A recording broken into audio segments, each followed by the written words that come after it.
Thank you, thank you.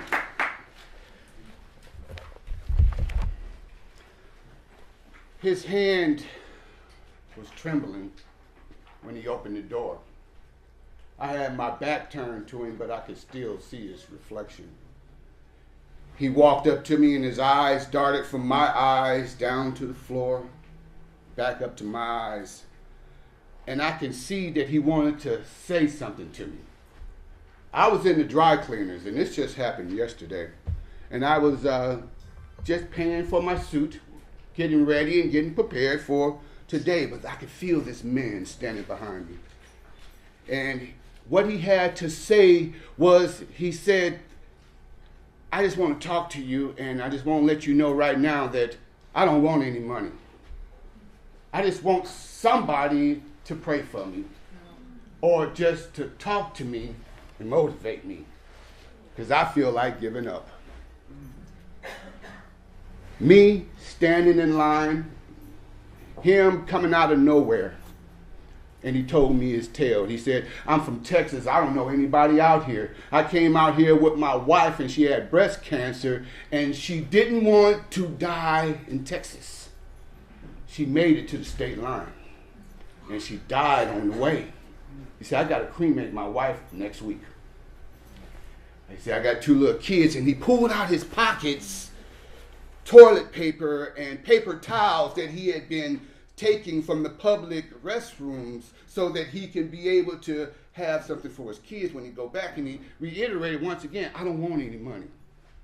I just want somebody to talk to me, somebody to pray for me. And can you tell me where a church is? And I said, no problem, but of course. So I grabbed his hands and I began to speak to him and speak to my God, my Savior. And I spoke my heart because I know very easily at one point I could have been him. Amen. I spoke to him, and when speaking to him, I can just see his shoulders start to sag a little bit. And I could feel his hands, they were trembling in mine. So after I spoke to this man and I told him, I said, listen, here's a flyer, here's a pamphlet, here's my card, and here's some money. Amen. Okay? Amen. It's one thing to be able to help somebody, but this man needed someone to talk to. And I can hear his stomach growling while I was talking to him. Now let me tell you something. If that man's stomach was growling, I'm pretty sure he was trying to do whatever he can to feed his kids, and the man eat last. Okay? So my question to you today is, are you hungry? Yes. Are you hungry that you will step out on faith, put yourself in a position that you will have to strike forth to achieve your goal, to achieve your dream, to make it happen because you don't have any choice? That's what hunger is. That drive, that determination. My name is Terry Patrick, and I'm not going to take much of your time. I'm here today just to speak very quickly on the difference between a talent and a gift. What is the difference between a talent and a gift? A talent is something that you have and you have to work hard, you practice, and you can sharpen your talent. A gift is something that was instilled inside of you and you have no choice but to use it. But if you don't use your talent, you can lose it. But that gift will wake you up in the middle of the night. It will wake you up in the morning. It will tell you to put on your shoes and get on your way because we have to get going.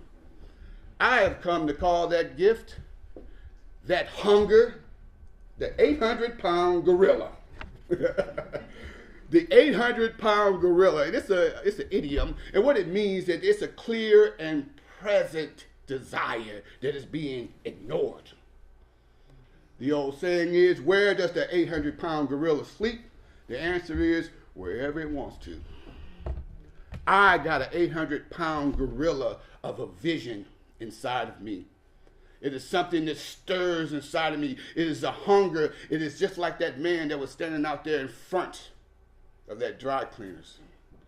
It is something that tells me that I have to step out into the unknown and do what is hard. Because I'm telling you, if you do what is hard, then your life will be easy. If you do what is easy, then your life will be hard. So I'm challenging each and every last one of you. I know why you're here. You're here because you want to do what is hard. You know why I know? You got up at 8 o'clock in the morning on a Saturday. Woo! And you came down to this hotel, to this conference, and you showed up. You're already a winner.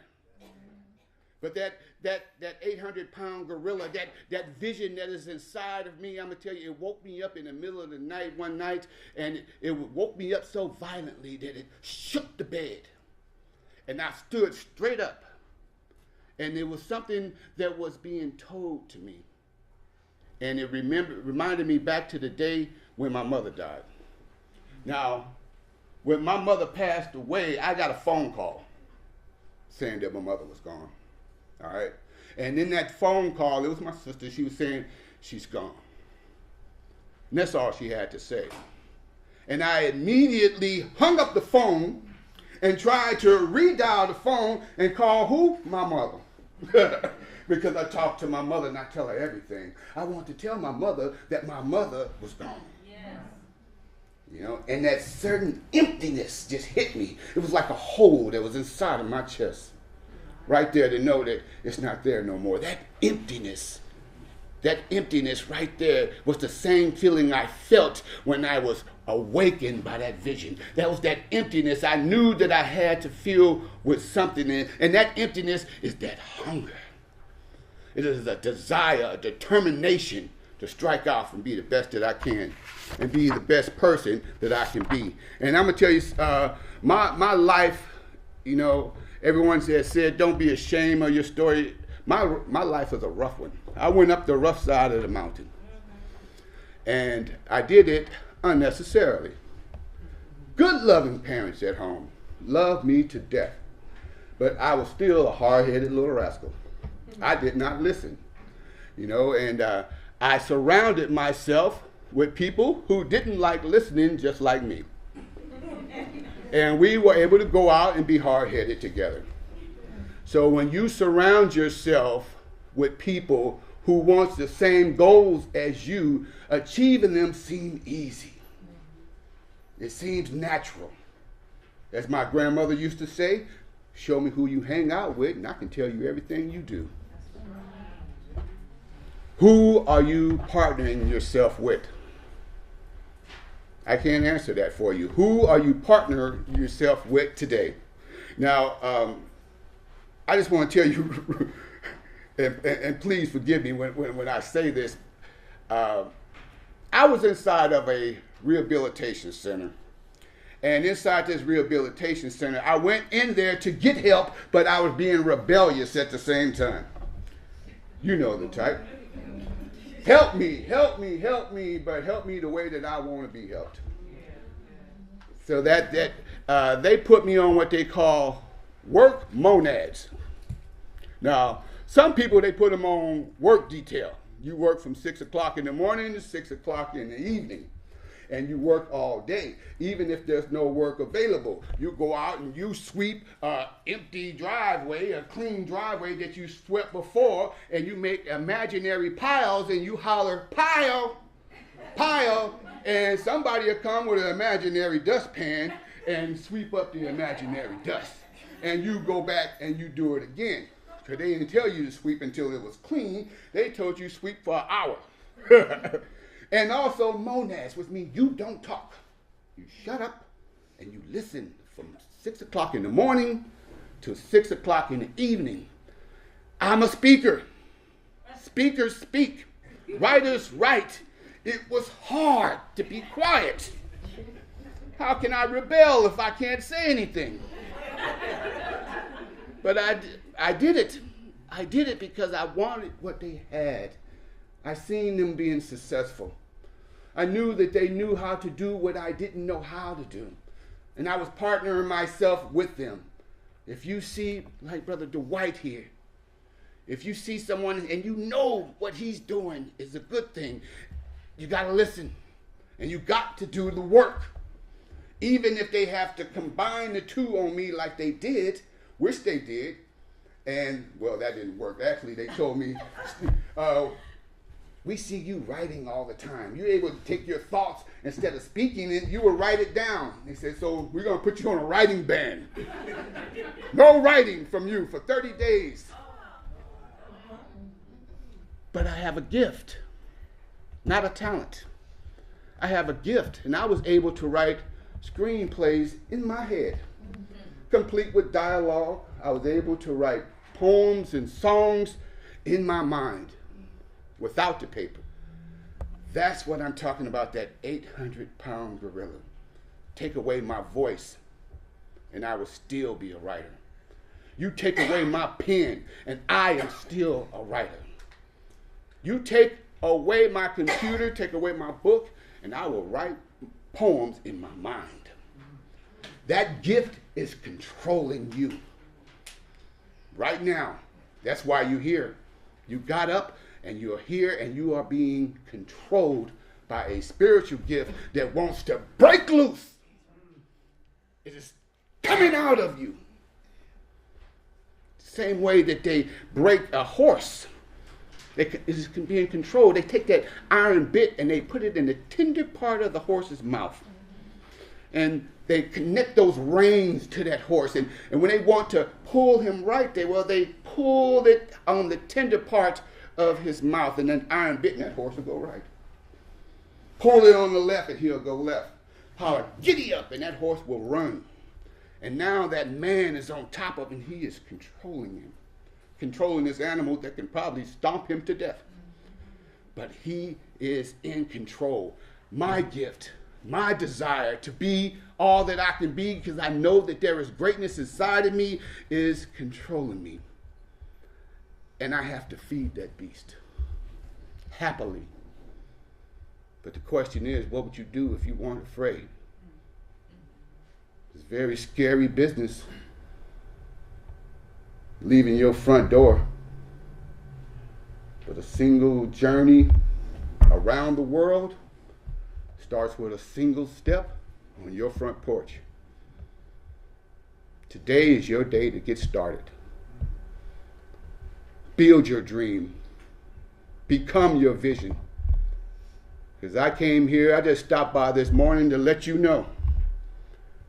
If you don't build your dream, someone will hire you to build theirs.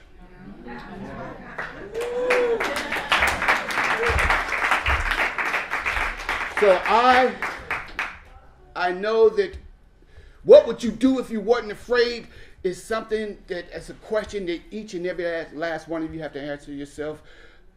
I have cheated on my fears. And I broke up with my doubts. I got engaged to my faith, and now I'm marrying my dreams and living happily ever after with my vision. I am that thing that I want to become. And something inside of me, when I see other people doing what I know I can do, I have been prepared for years, but I procrastinated. That is that fine line, it's that balance between preparation and procrastination. Like Abraham Lincoln said, give me 6 hours to chop down a tree. Now I'll spend the first 3 sharpening my axe. Getting ready. Get prepared, but strike out and do it. That 800-pound gorilla won't let you do anything else. That gift that is inside of you won't let you do anything else. You won't be happy unless you pursue your dream and you try. Just try. And as Les Brown once said, it's not over until you win. I would like to leave you guys with a quick poem, if I may. And then I'm going to step aside, but it's been my pleasure to be able to come here today and just give you just a slice of me. And I hope what I had to say may help somebody, but more importantly, remember that hunger that is inside of you, it is there for a reason. Feed it. And you don't know when your gift is going to call you. You think you're calling your gift is calling you. And you might be called to speak. At a moment's notice, you might even find yourself at the dry cleaners. I feel like my ancestors are trying to tell me something. I feel like my folks, they reaching out for me. And I believe they speak through me with a celestial telekinesis, because I can't stop these drums from banging in my head. And the beat of the drum, it hums in sync with my life rhythm. Singing gospel hymns with my heartbeat as a backbeat. Pounding 16 bars of 808 kick drum, and it's kicking a hole in my chest cavity and defying gravity as the sound just rises from my vocal cords and ooze past my chocolate lips and spew mocha all over this microphone. I'm at home when I can hold that mic like a grudge. I'm at home when my poetic nature can manifest itself in the form of a braggadocious hypnosis. Hypnotizing an audience and holding your emotions hostage with hostile verbiage and peeling back your feelings like layers of cabbage. Cause see, I'm an addict and I have got to have it. But I'm not trying to live lavish or ghetto fabulous. I'm eating soul food for thought, and I will ravage each word like a savage and savor the flavor of every single tender morsel. Because speaking, that's what makes my spirit soar. Speaking is what makes my spirit soar, and it sails to the highest plateau in my psyche until vertigo just spins my head like a calliope. So why don't you come get high with me and let me lift you up, my sister. No, man, you're not too heavy. You're my brother. Get on my back and I will carry you if I have to. Get off your knees and crawl no more. We have groveled in the gravel for far too long. It's like we've been stumbling and falling, like we stumble and we fall, then we get back up, and then we stumble and we fall, and we get back up, and then we stumble and we fall, and we get back up, keep stumbling, falling. But now the drums are calling. And the beat of the drum, it hums in sync with my life rhythm. But if I can't spit this vernacular and be this apparatus, it's like telling a 800-pound gorilla that you can't have any more bananas. And then wonder why I went ape quick. Because I come from the snake pit. Well, I should have been snake bit so many times that I should be dead. But I'm alive on arrival. That just can't stop these drums in my head. I just can't stop these drums in my head. It's like the beat of the drums, they sing gospel hymns. And then I truly feel like my folks, they reaching out for me. I believe they speak through me with a celestial telekinesis, because I just can't stop these drums from banging in my head. Thank you guys for listening.